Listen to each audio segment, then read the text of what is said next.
atas atau yang mana gitu, itu nanti yang mau disepakati. Dari kami kita sebenarnya tujuannya bukan hanya pasar dalam negeri ya, Ya. keluar. Jadi paling tidak kita ideal supaya pasar luar negeri bisa menerima. Kan begitu. Tapi balik tadi Pak, menyusun SNI itu konsensus. Sebenarnya tadi saya sampaikan Pak, kalau dari kacamata konsumen dan pakar, seperti Bapak bilang, akan minta terideal, terbagus, pokoknya tersegalanya. Tapi biasanya yang pelaku usaha, nah sama juga. Kalau nanti Bapak ngobrol dengan teman-teman pengurus aksi gitu ya, anggotanya itu heterogen atau homogen Pak kemampuannya. Kalau Bapak anggotanya homogen, enak Pak. Tapi kalau anggotanya kemampuannya heterogen, ada yang tinggi sekali, ada yang rendah sekali. Nah parameter standar mungkin dibikin kelas. Kalau mau bikin kelas-kelas yang sesuai dengan kemampuan, katakanlah nanti untuk yang motor yang cc-nya tinggi, ya dibuat yang premium gitu. Kalau yang biasa gitu, nah itu Varian di komuter itu Setuju Pak, setuju bikin kelas lebih bagus. ya itu makanya itu nanti kesepakatan pembahasan ya, karena nanti bisa jadi nggak mungkin juga kalau mohon maaf motor Honda Beat pakai gini, nggak mungkin juga nih Mas. Ya, Nah ini unik Pak, jadi ini biasa Pak, versi ya, kandungan lokal 100%. Jadi bicara ini kan yang dipamerin itu titanium Pak. Hah? Udah dapat motor. Dapat motor bekas Pak. Jadi kira-kira itu. Tapi kira-kira kan Bapak paham nih Pak yang tadi saya sampaikan. paham Pak. Nanti mau ditaruh di motor apa itu kan kebayang kelas dari knalpotnya juga, nggak mungkin juga motor apa nih istilahnya yang dari jalan lalu terus pakai yang knalpot segitu. Tapi tadi karena kita mempertemukan antara kemampuan pelaku usaha dengan istilahnya konsumen gitu, dan nanti ada regulator pada saat yang sama dengan persyaratan ambang batas apa gitu. Tapi saya melihat sebenarnya prospek apa istilahnya produsen dalam negeri yang ini, kalau kita nggak jago kandang, kita malah misalnya bisa itu ekspor. Inilah yang dilakukan ini Pak. Jadi ini sebagai katalisator juga, supaya ini kan banyak produk-produk Pak, produk dari keselamatan sebetulnya ini.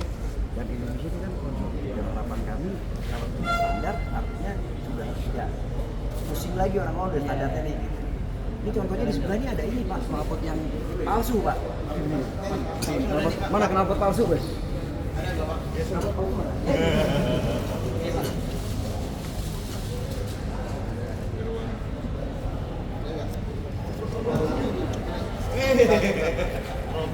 Satu Pak, dari sisi material juga udah beda. Suaranya ngaruh banget Pak, polusi kontrolnya pengaruh banget. Ini yang citra knalpot yang sudah Makanya nanti gunanya SNI itu salah satunya itu Pak. Ya, Jadi nanti untuk melindungi produk yang kalau kita ngomong persyaratan SNI, maka dengan yang ini nanti ketahuan kalau pertanyaannya apakah SNI-nya mau diwajibkan atau enggak nih sama Kementerian Perindustrian misalnya atau sama nanti Kementerian Perhubungan. Kalau ini misalnya nggak diwajibkan SNI-nya, kalau kita dari kacamata konsumen yang ada logo embosnya SNI berarti itu yang bermutu gitu. Nah ini yang memang kita dari dulu itu kesulitan untuk kalau tapi dari kacamata konsumen sebenarnya enak. Sekarang pertanyaan saya ini aja sosialisasi. Kita ngomong apa itu namanya kalau Bapak di rumah siapa yang punya apart alat semacam apa ini? Siapa yang punya? Saya ada Pak. Ada? Nggak ada? ada Pak. Nah, adanya itu apart ber-SNI nggak? ber-SNI. Tapi saya lupa SNI dalam arti validasi juga dicek ya. Cuma tahu apa saat ini ada yang ber-SNI, ada yang tidak Pak. Kalau Bapak nyari produk apart hanya dari harga, bisa jadi Bapak akan kita tapi dalam konteks keselamatan saya tidak menggaranti kalau Bapak beli apart yang tidak ber-SNI terus dipakai pada saat mau dipakai tidak berfungsi. Nah itu bedanya ber-SNI sama tidak. Nanti apinya bukannya mati malah tambah gede. Kalau dengan ber-SNI insya Allah bisa dipakai. Jadi nanti juga sama prinsipnya SNI itu sebenarnya nanti larinya fungsi dari kacamata fairness gitu ya, fairness di pasar itu konsumen juga akan diuntungkan. Jadi kalau sudah ber-SNI misalnya, tapi untuk saat ini Bapak Kalau dari kacamata produsen nggak bisa apa-apa. Karena apa? Konsumennya misalnya saya sebagai orang awam datang ke bengkel dikasih ini, saya bagaimana membedakan? Kalau udah minta ganti bilang lah. Tadi kirim itu salah. Tapi setuju sih Pak dengan adanya dibikin kelas per cc itu. Karena tingkat Nggak bisa, nggak bisa Pak kalau dijadikan satu sama gitu, nggak bisa. 125 cc, 140, 150, 60 itu Nanti berbeda. kesepakatan. Siapa? Ntar kita akan ikut menyusun. Bang ya, gitu ya Bang.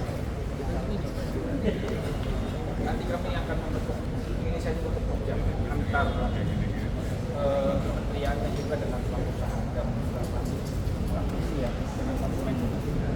Termasuk teman-teman wartawan nanti kita bersama-sama. Nah, dari Kompas Gramedia Pak. Kemarin, ya.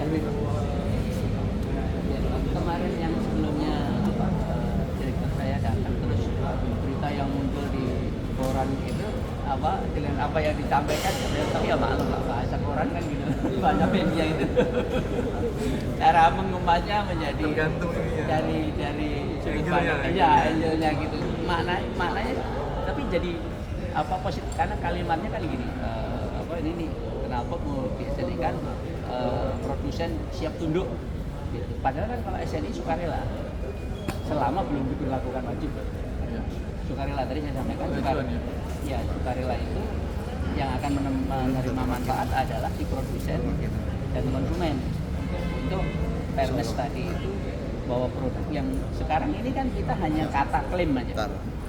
Bapak kalau mau beli katakanlah yang ini dimanapun itu yang disebut sebagai yang paling nomor satu ya klaimnya masing-masing kan. Kalau mau tadi ngomong desibel apapun apa itu bukti untuk dikasih ke konsumen kan brosur udah. Brosur nggak muncul lagi ya?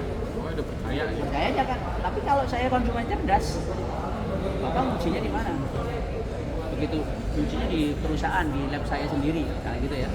Lab Bapak kalau saya orang standarisasi Pak, lab Bapak sudah dikalibrasi belum? Ya. Sudah memenuhi persyaratan karena nanti tentunya di situ Pak. Emisi gas buang lah gitu. Nah emisi gas buang alatnya benar nggak? Sudah kalibrasi di tera atau itu kan itu. Jadi kalau kita mau standarisasi itu muter-muter apa istilahnya nggak bisa kalau selama ini itu hanya sebagian brand saja gitu. Itu nggak bisa. Kita pasti ada dasarnya. Standarisasi itu dilakukan dalam bentuk kalau ngomong standar itu dibuktikan dengan 3 hal. Pertama melalui sertifikasi terhadap produknya, yang kedua melalui pengujian, nanti yang dipakai laporan hasil uji, yang ketiga adalah melalui inspeksi, hasilnya adalah laporan hasil inspeksi. Hanya itu saja untuk membuktikan itu saya sesuai standar. Nah pertanyaannya kalau saat ini sebelum ada SNI apa? Izin Pak, ketua aksi Pak. Saya Indro Pak biasa ya Pak. Saya ngobrol dulu. Hendro, ngasih Hendro Pak. Mas saya mau tanya Pak, SNI itu per jenis produk atau contohnya kalau helm itu banyak ragamnya, per tipe atau apa ya? Kalau merek? Sebenarnya enggak, bukan merek tapi ngomongnya. Jadi kalau SNI itu sesuai dengan ruang lingkupnya. Ada kalau kita istilahkan SNI itu berseri ada juga. SNI berseri itu maksudnya ini untuk bagian 1, bagian 2, bagian 3 itu tergantung dengan kebutuhannya dari ruang lingkup tadi gitu. Katakan kalau untuk helm kebetulan kan yang diatur tidak katakanlah tipe produk ini enggak, tapi yang ada adalah pengujiannya. Pengujian ya? Jadi kalau kita ngomong terkait dengan safety-nya harus ngomongnya apa uji ketok ini jedor gitu nggak ambil terus ini talinya tariknya itu kan dan seterusnya itu Pak itu yang jadi Bapak helmnya istilahnya helm premium dengan helm yang minimum tadi ujinya sama. Jadi kalau ada klaim helm apa yang terkenal apa namanya bukan yang merek AYT, Nolan, kayak gitu ya itu kan Indonesia punya Pak? ya apapun lah itu. Kalau dari kacamata SNI tadi dia sudah memenuhi SNI-nya, tapi dia sebenarnya bisa lebih tinggi dari itu. Tapi kalau SNI ditetapkan di persyaratan itu, produsen helm yang lain mati. Itu aja perumpamaannya. Jadi kita berarti mungkin untuk knalpotnya ini berdasarkan cc aja sih. Iya, CC ataupun ujinya itu ya. Ini untuk yang 150 cc ke bawah berapa? Itu ya 250. Uji, tapi betul-betul uji Jadi ya Pak ya? ya, jadi nanti sebenarnya kalau kita ngomong parameter yang menjadi persyaratan kan Pak, harus disepakati dulu. Misalnya kalau yang pertama terkait safety-nya tadi apa saja. Jadi kan bahan-bahannya tadi yang buncing, apa panas, menahan panas dan lain sebagainya, ini apa yang dipersyaratkan. Satu. Terus yang kedua nanti kalau berkaitan dengan lingkungan, emisi tadi ya, bisingan tadi berapa desibelnya tadi itu kan tergantung kalau dibedakan cc-nya apakah sama antar cc atau itu berbeda kan gitu. Terus kemudian mau kalau dikaitkan lagi dengan mutu yang lainnya apalagi yang mau diatur, karena nanti akan berkaitan dengan istilah kalau bahasa kita di orang awam itu Bapak beli produk premium dengan produk yang penting di rata-rata normal gitu, pasti yang premium standarnya tinggi sekali parameternya. Tapi yang karena apa? Kalau kita bikin sama, kasihan yang di atas juga. Kalau kita ngomong kayak gitu, secara produk premium saya nggak ada bedanya antara premium dengan yang rata-rata. Tapi sebaliknya dari kacamata konsumen bisa fairness tadi gitu. Saya bisa mendapatkan produk yang secara aman juga ini terpenuhi gini-gini. Tapi kalau saya punya duit, saya mau milih produk premium.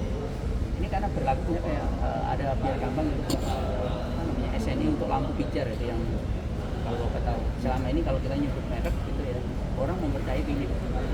Dia lumennya dapat, tapi sebenarnya SNI kita itu udah ngomongin dia udah di atas itu semua, terpenuhi semuanya, tapi dia menang daya tahannya, menang apa. Nanti mungkin di masa yang akan datang daur ulangnya, apanya dan seterusnya itu dia produk punya keunggulan masing-masing. Nah, konsumen yang penting kalau beli lampu pijar sudah memenuhi SNI, bahwa kalau harganya mahal kita menang di awetnya misalnya gitu ya, dipakai long time. Ya gitu, kelebihan di produk lain nggak ada. Nah, kalau di lampu dengan fisiknya itu di SNI kan juga misalkan supaya nggak kena kaki panas gitu. Nah itu tadi Harus ada luar ada safety tadi loh. Terkait aspek safety-nya mungkin yang apa? Itu ada pertanyaan. Itu kalau biar adil kalau jalan Pak. kan yang lain Iya. kenal pot yang lain nanti kalau nggak dikunjungin itu.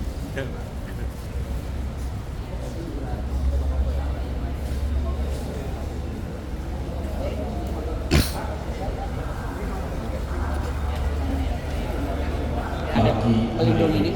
Kami persilakan untuk penjelasan ada Bapak Ibu pejabat tinggi media dan Pratama yang sudah hadir, baik dari Kementerian Koperasi dan UKM maupun kementerian lembaga lainnya yang diundang hadir di pagi hari ini. Kami persilakan untuk mengisahkan tempat duduk yang sudah disediakan. Rekan-rekan protokol sudah mempersiapkan tentunya kursi-kursi di area depan yang akan diisi oleh para pejabat tinggi media dan Pratama yang hadir di pagi hari ini. Jadi kami persilakan nanti tentunya apabila para undangan sudah hadir di pagi hari ini, disilakan untuk bisa menempati tempat duduk area depan yang sudah di-voting tentunya sesuai dengan program dari Bapak Ibu pejabat yang hadir, baik dari Kementerian Koperasi dan UKM, dari Kementerian Perindustrian, Kementerian Perhubungan, KLHK, BSN maupun dari pihak kepolisian yang hadir di pagi hari ini.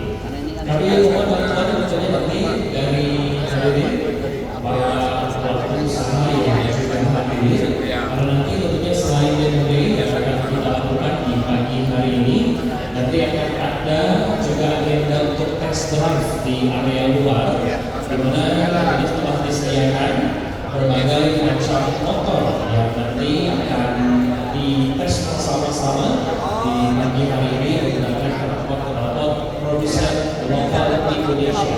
Juga tentunya akan ada demo uji tingkat kemisingan yang disediakan di area luar.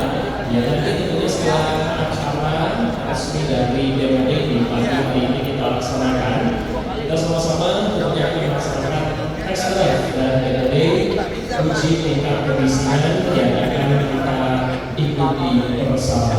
Kami persilakan bagi kamu undangan yang sudah hadir, mohon berkenan untuk bisa diarahkan mengisi tempat duduk di area depan sesuai dengan voting yang sudah disiapkan. oleh rekan-rekan dari protokol Kementerian Koperasi dan UKM. Semuanya pastikan. Jadi Pak, ya tergantung posisi standarnya. Jadi ini untuk teknis cuma kita sok suaranya makanya kecil,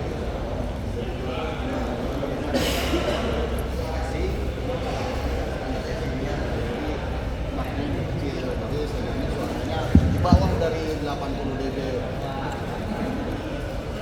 Dan saya juga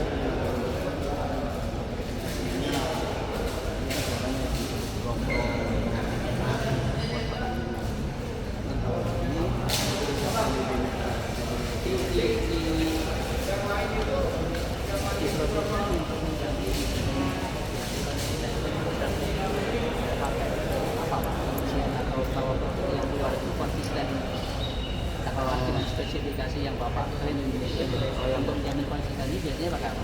pertama kita kontrol dari bahan baku, Pak. Jadi kita punya standarisasi bahan baku. Setiap produksi mungkin sama ya. Ada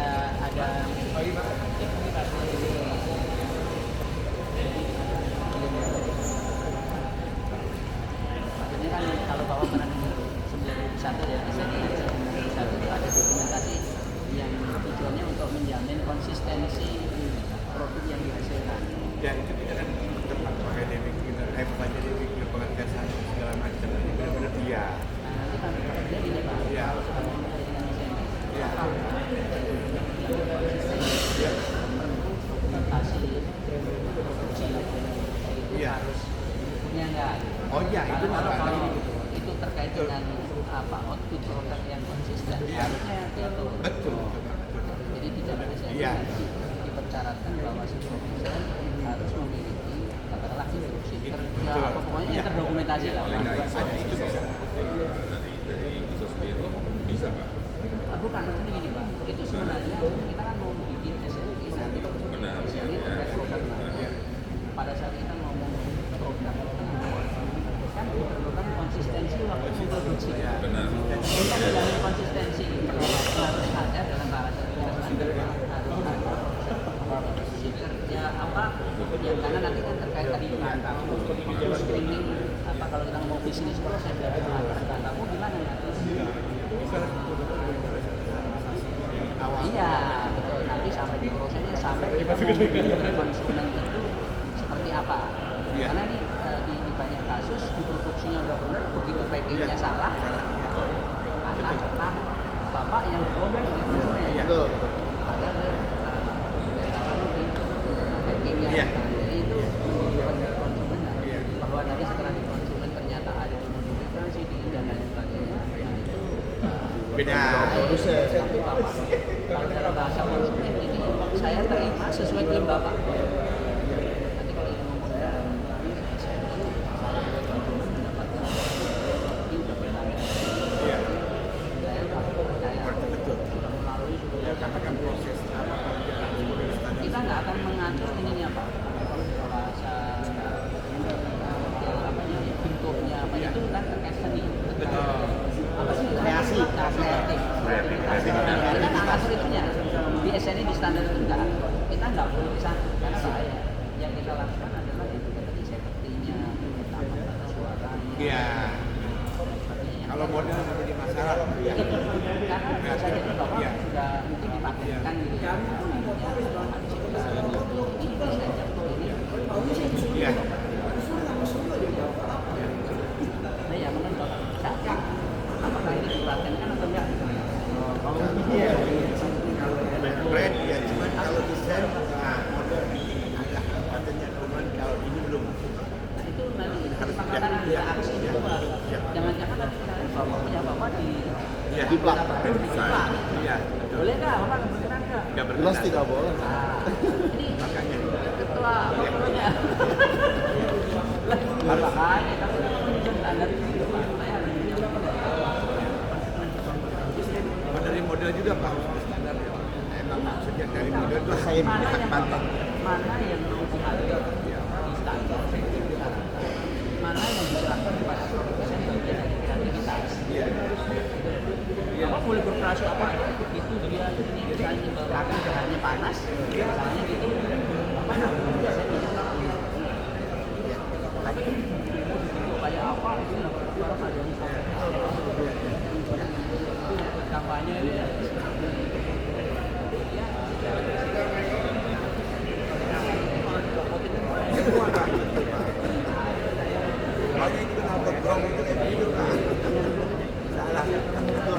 dibedakan emang mana yang brong itu dan mana yang Baik, kami informasikan kembali untuk seluruh hadirin yang sudah hadir. Kami persilahkan dan kami mohon Bapak Ibu untuk bisa duduk menempati tempat-tempat duduk yang sudah disediakan. Sebagai informasi tentunya Menteri Koperasi dan UKM Republik Indonesia akan segera hadir di aula utama sehingga nanti akan segera kita mulai acara Demo Day Aftermarket di pagi hari ini. Kami persilakan tentunya Bapak Ibu dari perwakilan kementerian lembaga yang hadir berkenan untuk langsung duduk di kursi-kursi yang sudah disediakan. Yang menjadi concern bukan masalah kamarnya Tapi kan safety-nya juga nih, training ini. ya, iya, justru suara safety-nya apa Ya. Oke, nanti kita lanjut rapat ya dari Demo Day. Nah, tadi Bapak Menteri dari BSN ya, yang alhamdulillah sudah nyambangin ke standnya kita berarti. Alhamdulillah banget, terima kasih, dan gue sempat beberapa kata dan beberapa pertanyaan dari Pak Menteri, alhamdulillah sudah kami layangkan, sudah kami berikan kepada Pak Menteri. Mudah-mudahan itu jadi sebuah pembahasan yang menarik untuk kedepannya ya. Oke, Baik, nanti kita kami saksikan selamat pagi dan selamat datang untuk Bapak Teten Indonesia. Menteri Koperasi dan UKM Republik Indonesia.